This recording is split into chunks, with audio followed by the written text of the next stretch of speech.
You're listening to Systemic Era Podcast. The failure was designed.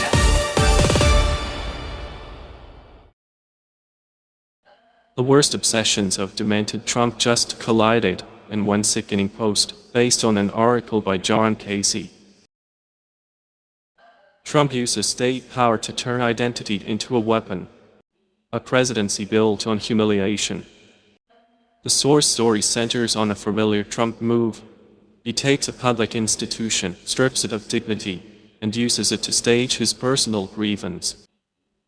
The immediate object is a doctored image of Barack and Michelle Obama, but the real subject is power, who gets treated as legitimate, and who gets marked as foreign, dirty, or disposable. This is not random internet nastiness. It is political messaging from the office of the presidency, delivered through Trump's own platform, and aimed at reinforcing a hierarchy of race, religion, and belonging. The insult is the point. The decision was his. Trump made the choice to repost the image, just as he made the choice to keep relitigating the Obamas, to keep using Hussein as a sneer, and to keep feeding his base material that turns Blackness and Islam into a threat signal. The article is right to treat this as a pattern, not an isolated lapse. Trump is not confused about what these symbols do. He uses them because they work on the people he wants activated. The power structure is straightforward.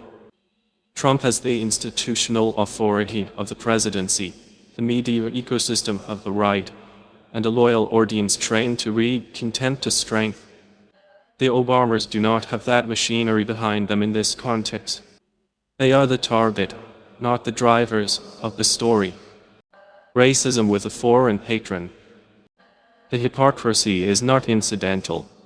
Trump's own plane, now a $400 million Boeing 747 gifted by Qatar and repainted in his preferred colors, exists because a Gulf monarchy gave him a flying palace.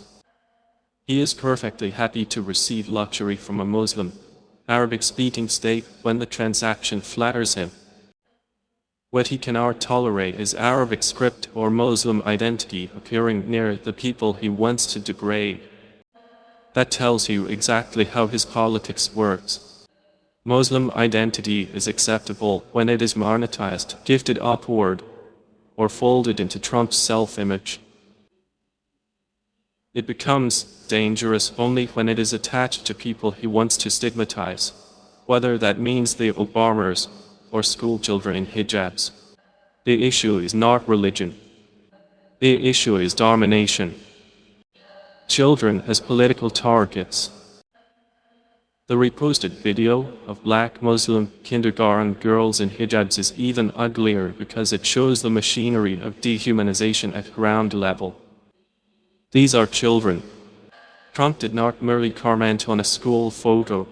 He amplified a frame that invites his followers to see Muslim girls as an intrusion, a problem to be banished, a visible marker of contamination.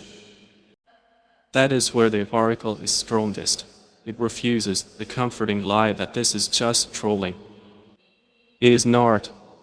It is a directed attempt to make ordinary visibility look like a threat. And because the message comes from Trump, it lends permission to the ugliest impulses in his movement.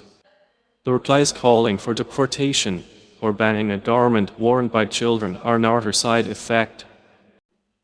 They are the ecosystem doing what it was fed to do. Misdirection as method. The surface story is about a plane, or the Obamas, or a kindergarten photo. That is the misdirection. The underlying story is about legitimacy, who is allowed to occupy public space without being smeared, and who must constantly defend their presence. Trump's politics depend on replacing policy with degradation. He does not need a coherent program when he can make identity itself into a battlefield. He turns a former first family into a racialized punching bag, then uses the same machinery to train his audience against Muslim children. The harm is not accidental. It is the mechanism. The article correctly identifies the contradiction Trump apparently doesn't see or doesn't care about. He denounces what he happily profits from. He borrows prestige from a Muslim monarchy and then weaponizes Muslim imagery against domestic enemies.